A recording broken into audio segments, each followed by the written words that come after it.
Hello बच्चों, मैं स्मिता विजलवान स्वागत करती हूँ आपका आईसीटी वर्चुअल क्लासरूम में। आशा करती हूँ आप सभी स्वस्थ होंगे और अच्छे से अपनी पढ़ाई कर रहे होंगे।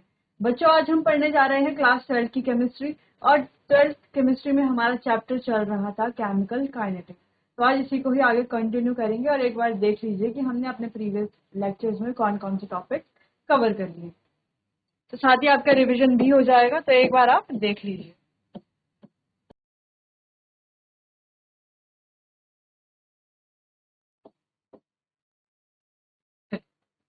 तो बच्चों, काफी सारे टॉपिक्स हम कवर कर चुके हैं। अब हमारे कुछ ही टॉपिक्स बच जाते हैं, तो चलिए स्टार्ट करते हैं। तो लास्ट टॉपिक में हम कोलिजन थ्योरी के बारे में पढ़ रहे थे कि कोलिजन थ्योरी क्या होती है।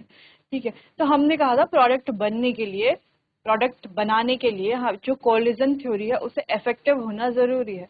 अगर कोलिजन थ्योरी इफेक्टिव होगी तो ही प्रोडक्ट बनेगा। ठीक है, यानी कि हम ये भी कह सकते हैं कि अगर प्रोडक्ट बनता है तो उसे इफेक्टिव कोलिजन कहा जाता है। तो बच्चों, हमने पढ़ा कि इफेक्टिव कोलिजन के लिए दो फैक्टर इंपॉर्टेंट है। पहला है एनर्जी फैक्टर और दूसरा है ओरिएंटेशन फैक्टर। तो पहला फैक्टर जो कि एनर्जी फैक्टर है उसे हमने लगभग पढ़ लिया था अपने प्रीवियस लेक्चर में। तो इस तरीके से हमने पढ़ लिया था कि यहाँ पर एक्टिवेटेड कॉम्प्लेक्स बनता है, फिर हमारा प्रोडक्ट बनता है। तो इस तरीके से एनर्जी ग्राफ जो है वो होता है। ठीक, फिर हमने यहाँ पर डिफाइन किया था term activation energy. Endothermic graph था ये हमारा। यहाँ से एनर्जी यानी कि जितनी एनर्जी चाहिए रिएक्टेंट मॉलिक्यूल को एक्टिवेटेड कॉम्प्लेक्स बनाने के लिए, सिंपल यानी कि जो रिएक्टेंट मॉलिक्यूल है, अगर हम कह रहे हैं H2I2 वाली रिएक्शन हमने यहाँ पर करी है, तो हमारा रिएक्टेंट मॉलिक्यूल क्या है? H2 और I2। तो H2 और I2 मॉलिक्यूल के द्वारा जितनी एनर्जी चाहिए उसे एक्टिवेटेड कॉम्प्लेक्स बनाने के लिए, है ना, इस एनर्जी को यहां तक ले जाने के लिए, एक्टिवेटेड कॉम्प्लेक्स बनाने के लिए उस एनर्जी को ही क्या कहा जा रहा है? एक्टिवेशन एनर्जी कहा जा रहा है। ठीक है बच्चों, चलिए तो यहाँ पर एंडोथर्मिक का और एक्सोथर्मिक का हमने ग्राफ देख लिया था। ठीक है, अच्छे से हमने पढ़ लिया था कहाँ पर डेल्टा H जो है वो नेगेटिव होता है, कहाँ पर डेल्टा H पॉजिटिव होता है, कहाँ पर प्रोडक्ट की एनर्जी होती है रिएक्टेंट से ज्यादा, ठीक है, कहाँ पर रिएक्टेंट की एनर्जी होती है प्रोडक्ट से ज्यादा। तो ये भी हमने अच्छे से समझ लिया था। ठीक है, तो यहाँ पर कुछ पॉइंट्स हमें अभी लिखने हैं, एक बार आप इसे देख लीजिए, फिर इसके 2-3 पॉइंट्स हम लिखेंगे, फिर हम बढ़ेंगे ओरिएंटेशन फैक्टर की तरफ।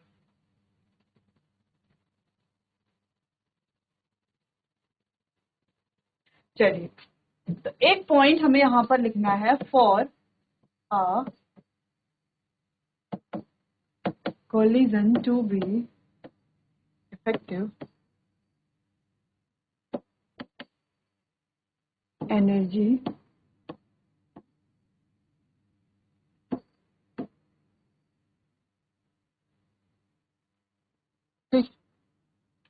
यानी कि कोलिजन को इफेक्टिव होने के लिए एनर्जी ग्रेटर देन या इक्वल टू क्या होनी चाहिए? एक्टिवेशन एनर्जी के होनी चाहिए।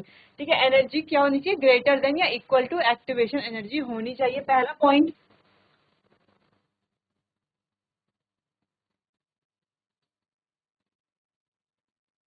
चलिए, सेकंड पॉइंट है फ्रैक्शन ऑफ मॉलिक्यूल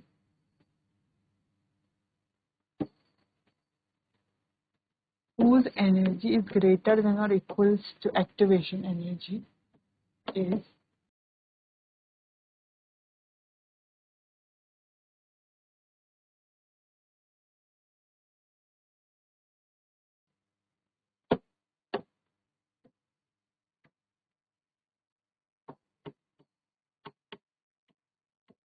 ये फ्रैक्शन में होना चाहिए।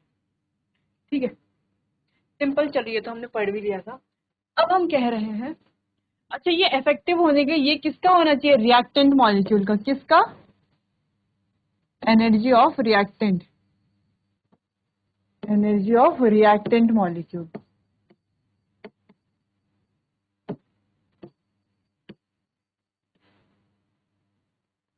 ठीक है, रिएक्टेंट मॉलिक्यूल की एनर्जी की बात यहाँ पर हो रही। ठीक, फिर हमने देख लिया कि उसका जो फ्रैक्शन है वो क्या होना चाहिए। ठीक, ये भी हमने देख लिया। अब बात आती है बच्चों कि हमने कहा कि किसी भी कोलिजन थ्योरी में, यानी कि कोई प्रोडक्ट बनने के लिए इफेक्टिव कोलिजन होना चाहिए। इफेक्टिव कोलिजन होने के लिए एक फैक्टर तो हमने पढ़ लिया जो कि एनर्जी फैक्टर है, लेकिन सिर्फ एनर्जी फैक्टर होने से हमारा प्रोडक्ट नहीं बन जाएगा, कोलिजन जो है इफेक्टिव नहीं होगा सिर्फ एनर्जी फैक्टर होने से। दूसरा फैक्टर क्या है हमारा, ओरिएंटेशन फैक्टर। तो ओरिएंटेशन फैक्टर होना बहुत ज्यादा जरूरी है, ठीक है। एनर्जी फैक्टर होना जरूरी है, लेकिन सिर्फ एनर्जी फैक्टर होने से कोलिजन इफेक्टिव नहीं होगी, ठीक है। तो आपको एनर्जी फैक्टर के साथ साथ ओरिएंटेशन फैक्टर भी चाहिए। चलिए, तो ओरिएंटेशन फैक्टर है क्या, उसके बारे में थोड़ा सा पढ़ लेते हैं।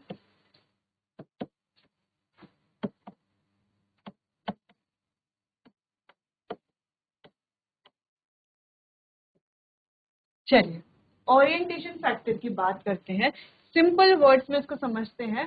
तो कुछ रिएक्शंस आपने ऑर्गेनिक केमिस्ट्री में देखी होंगी, जैसे कि CH3I प्लस OH नेगेटिव, इस तरीके से। जब इसको खोल के लिख लेते हैं, ऐसे लिख लेते हैं इसको,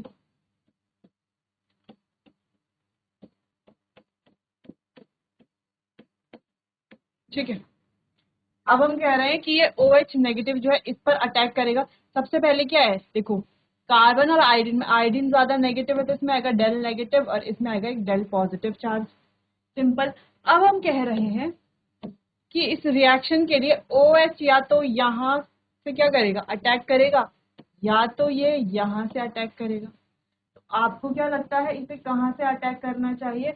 देखो, यहाँ से ये अटैक करेगा तो ये भी नेगेटिव और ये भी नेगेटिव, तो नेगेटिव नेगेटिव क्या होंगे, रिपेल होंगे, ठीक। साइज की भी बात आती है, तो यहाँ इसको क्या होगा, अटैक करने में थोड़ा प्रॉब्लम तो होगी। तो यहाँ से ये अटैक करेगा अगर, और अगर ये यहाँ से अटैक करेगा तो यहाँ से इजीली क्या हो सकता है, प्रोडक्ट बन सकता है कुछ ऐसे।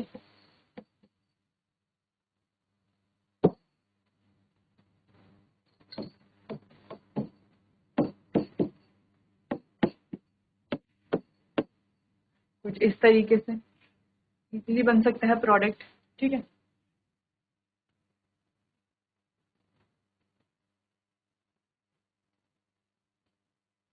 ठीक है, यानी कि ये वाला कोलिजन क्या, ये वाला ओरिएंटेशन क्या हुआ, जो यहाँ पर हुआ ही नहीं, तो ये ओरिएंटेशन क्या है, इम्प्रॉपर ओरिएंटेशन। ये वाला ओरिएंटेशन प्रॉपर ओरिएंटेशन, ठीक है। यानी कि किसी भी रिएक्शन को, यानी कि कहीं पर भी इफेक्टिव कोलिजन होने के लिए दो फैक्टर हैं। पहला है हमारा एनर्जी फैक्टर, एनर्जी क्या होनी चाहिए, ग्रेटर देन होनी चाहिए या इक्वल टू होनी चाहिए ईए के एक्टिवेशन एनर्जी के। दूसरा जो ओरिएंटेशन है वो कैसा होना चाहिए, प्रॉपर ओरिएंटेशन होना चाहिए, ठीक। चलो पहले इतना नोट करो, फिर इसका स्टेटमेंट लिखते हैं।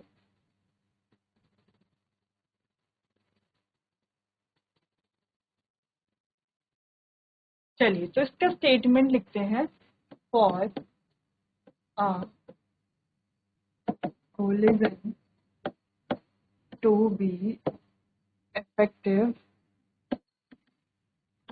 along with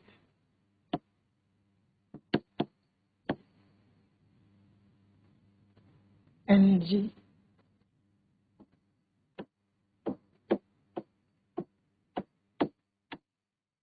the orientation of the colliding molecule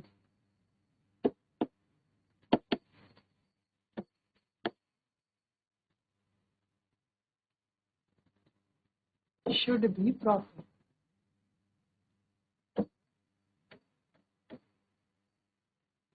यानी कि एनर्जी तो चाहिए ही, ई ग्रेटर देन ई या इक्वल टू ई, लेकिन ओरिएंटेशन भी कैसा चाहिए, कोलाइडिंग मॉलिक्यूल का प्रॉपर चाहिए, ठीक है। कैसा चाहिए, प्रॉपर चाहिए। यानी कि इफेक्टिव कोलिजन के लिए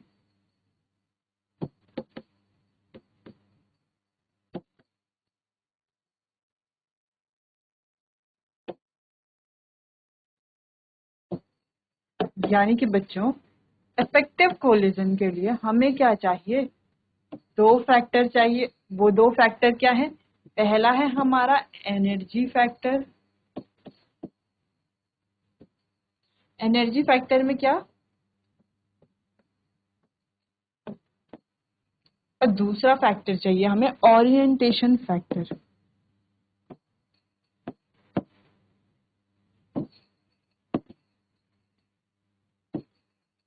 ओरिएंटेशन फैक्टर भी कैसा चाहिए, प्रॉपर ओरिएंटेशन फैक्टर चाहिए। इससे होगा हमारा जो कोलिजन होगा वो कैसा होगा, इफेक्टिव कोलिजन। ठीक, इसके साथ साथ हमने एक ये भी बात की थी बच्चों कि मॉलिक्यूलैरिटी ऑर्डर जब हम पढ़ रहे थे तो हमने क्या कहा था कि मॉलिक्यूलैरिटी और ऑर्डर दोनों ही क्या होते हैं, ग्रेटर देन 3 नहीं होते। क्यों नहीं होते, मॉलिक्यूलैरिटी और ऑर्डर दोनों ही 3 से ज्यादा ग्रेटर यानी कि 3 से ज्यादा मॉलिक्यूलैरिटी या ऑर्डर क्यों नहीं होता बच्चों, तो वो इसीलिए नहीं होता क्योंकि अगर देखो 3 से ज्यादा मॉलिक्यूल है, देखो 1 2 3 4 मॉलिक्यूल है, ये आपस में क्या कर रहे हैं, कोलाइड कर रहे हैं। ठीक है, एनर्जी हो सकता है सबकी सही हो, है ना, एनर्जी तो हो, एनर्जी फैक्टर हो, लेकिन ओरिएंटेशन यहाँ पर जरूरी नहीं सही होगा। ठीक है, तो ऐसे कैसे हो पाएगा, एक ही टाइम पर ये चारों के चारों सही ओरिएंटेशन मतलब प्रॉपर ओरिएंटेशन में क्या करेंगे, कोलाइड करेंगे, क्या ऐसा मुमकिन है, ऐसा मुमकिन नहीं है। ठीक है, तो इसीलिए हमने कहा था कि जो मॉलिक्यूलैरिटी है और ऑर्डर है वो ग्रेटर देन 3 नहीं होता, क्योंकि यहाँ पर मॉलिक्यूल जब कोलाइड करते हैं तो उसकी जो प्रोबेबिलिटी है वो बहुत ही कम होती है। ठीक है, यानी कि सब आपस में सही सही उनका एनर्जी फैक्टर हो और सही से ओरिएंटेशन प्रॉपर बिल्कुल वो ओरिएंटेशन करके प्रोडक्ट बनाए, तो इसकी प्रोबेबिलिटी बहुत कम है बच्चों। ठीक, चलिए, तो यहाँ पर ये बात भी होती है क्लियर। तो अब आपको ये नोट कर लेना है, बहुत इंपॉर्टेंट ये पार्ट था। इसके बाद हमें कुछ थोड़ा बहुत टॉपिक्स और पढ़ने हैं, चलिए इतना नोट कर लीजिए पहले।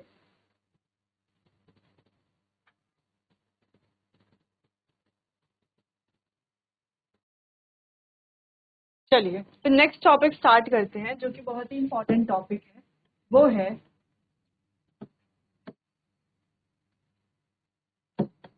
इफेक्ट ऑफ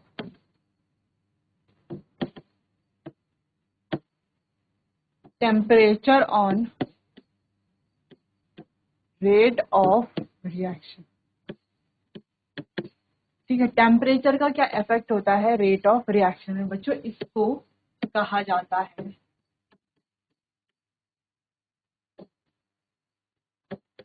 आर्रीनियस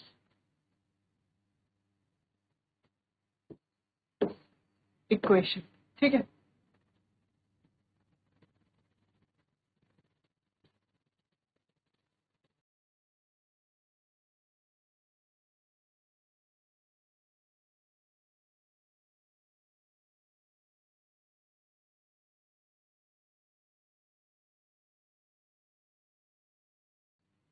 कहा जाता है आर्रीनियस। ठीक है, क्या कहा जाता है, आर्रीनियस इक्वेशन भी इसको हम कहते हैं। अब देखो अगर हमने कोई रिएक्शन लिखी है, सिंपल इसको समझते हैं कि कैसे इफेक्ट ऑफ टेम्परेचर होता है रेट ऑफ रिएक्शन को कैसे अफेक्ट करता है। ठीक है, चलो, तो सबसे पहले अगर हमने किसी रिएक्शन का रेट लिखा है, चलो रेट हमने कुछ लिख दिया, कैसे लिखते हैं, रेट के, फिर कंसंट्रेशन, फिर आता है यहाँ पर एन, एन क्या है हमारा, ऑर्डर ऑफ रिएक्शन। ठीक है, यानी कि ये इस पर डिपेंड करता है, सिंपल सी बात। ठीक, लेकिन अगर हम कहें कि अगर हम कंसंट्रेशन क्या कर लें, फिक्स कर दें, इफ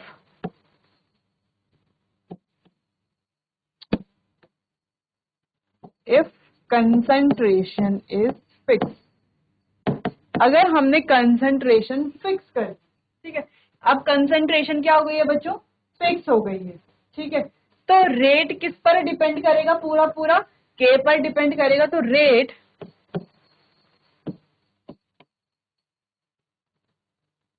डिपेंड्स ऑन के, रेट किस पर डिपेंड करेगा, के पर डिपेंड करेगा।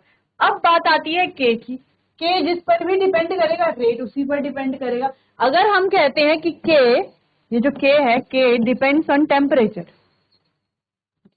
के डिपेंड्स ऑन टेम्परेचर, अगर हम कह रहे हैं कि के जो है वो टेम्परेचर पर डिपेंड कर रहा है, तो रेट भी टेम्परेचर पर ही डिपेंड करेगा। यानी कि के जिस पर भी डिपेंड करेगा टेम्परेचर, सॉरी, के जिस पर भी डिपेंड करेगा रेट उस पर ही डिपेंड करेगा, सिंपल सी बात है। ठीक है, चलो, तो इतनी बात समझ में आई, यहाँ पर इतनी बात समझ में आई। तो इसको जो है समझाया आर्रीनियस ने, और उन्होंने दिया आर्रीनियस इक्वेशन, जो कि है K is equals to A into E minus EA by RT। ये थी आर्हेनियस इक्वेशन। ठीक,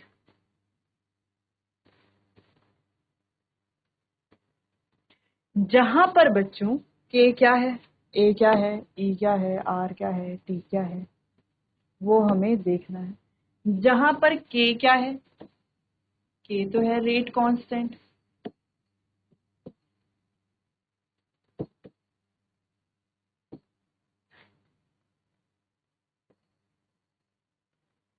A क्या है,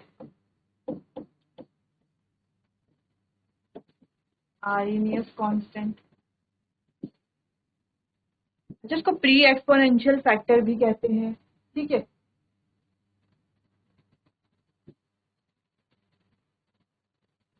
या हम इसको प्रोबेबिलिटी कांस्टेंट भी कहते हैं। ठीक है, pre exponential factor, probability constant, ये सब ए को ही कहा जाता है। अब ई क्या है बच्चों, इसमें ई ए, तो ई ए है एक्टिवेशन एनर्जी,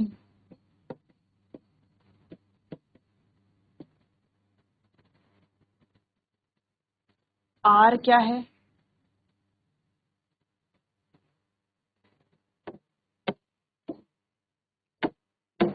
चलो टी क्या है, टी है टेम्परेचर, किस पर, केल्विन में। ठीक है, और आर क्या है, आर है हमारा गैस कांस्टेंट।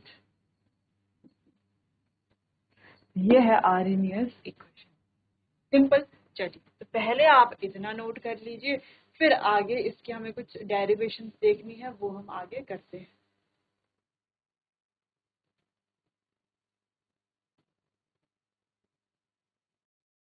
चलो, अच्छा, आरएनएस कांस्टेंट को आप लिख सकते हो, आप लिख सकते हो प्री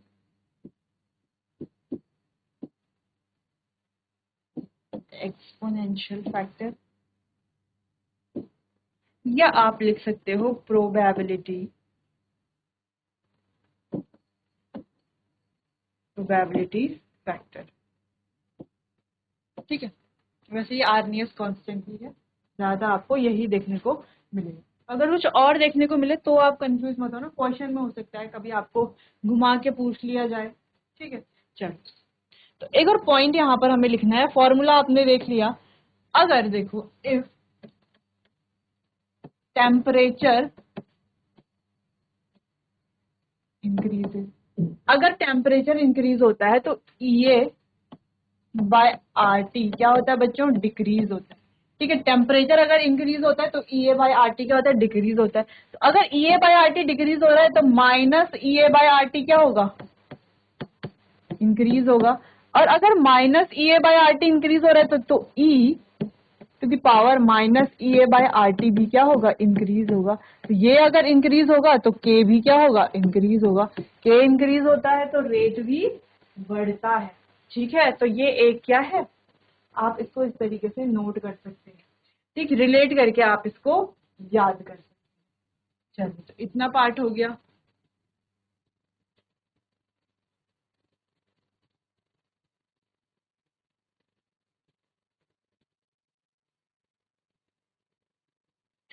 यानी कि सिंपल सी बात क्या थी कि जब हम क्या बढ़ाते हैं, टेम्परेचर बढ़ाते हैं, तो सिंपल बात करें तो के यानी कि रेट कांस्टेंट इंक्रीज होता है। रेट कांस्टेंट इंक्रीज होता है तो रेट ऑफ रिएक्शन भी इंक्रीज होगी। ठीक है, तो अगर के इंक्रीज होता है तो रेट ऑफ रिएक्शन भी इंक्रीज होगी। ये यहाँ पर सिंपल हमारे बोलने का मतलब था। ठीक है, टेम्परेचर बढ़ता है तो EA बाय RT डिक्रीज होता है, EA बाय RT डिक्रीज होता है तो minus EA by RT increase होगा, minus EA by RT increase होता है तो E minus EA by RT क्या होगा, इंक्रीज होगा। ये इंक्रीज होता है तो K भी क्या होगा, इंक्रीज होगा। K इंक्रीज होगा तो रेट ऑफ रिएक्शन भी क्या होगी बच्चों, इंक्रीज ही होगी। चलो, तो यहाँ पर एक डेरिवेशन हमें देखनी है, सिंपल डेरिवेशन है। फॉर्मूला क्या था, K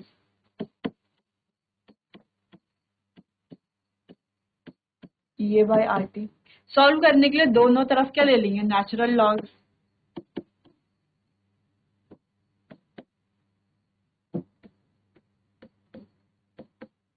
इस तरीके से।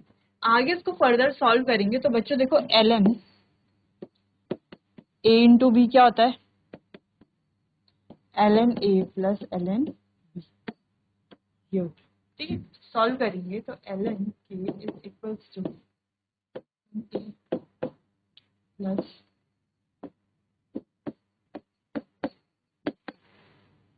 ठीक, सॉल्व कर लेंगे इसको, आगे सॉल्व कीजिए।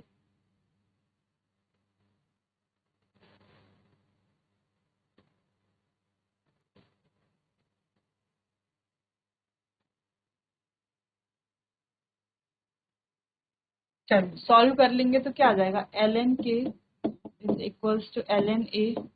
देखो यहाँ पर क्या होता है रूल, लॉग में पावर क्या हो जाती है, पहले आ जाती है, तो ये हो जाएगा minus EA by RT into ln e। बच्चों ln e की वैल्यू होती है 1। ठीक है, तो ये तो हो जाएगा 1। यहाँ पर क्या बचेगा, सिर्फ इतना ही बचेगा। ठीक, आगे देखेंगे इसको। चलो आगे करते हैं इसको। देखो ये तो हो गया 1, कितना बचा यहाँ पर, यहाँ पर बचा ln k equal ln a minus a bye.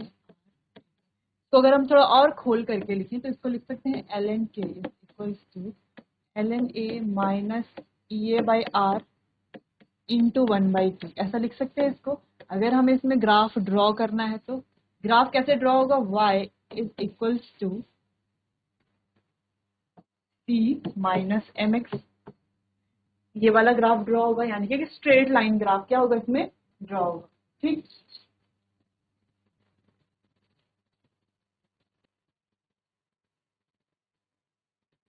चलो तो ग्राफ ड्रॉ किसके बीच में होगा, ये वेरिएबल है, ये वेरिएबल है, बाकी तो कांस्टेंट है। तो ln k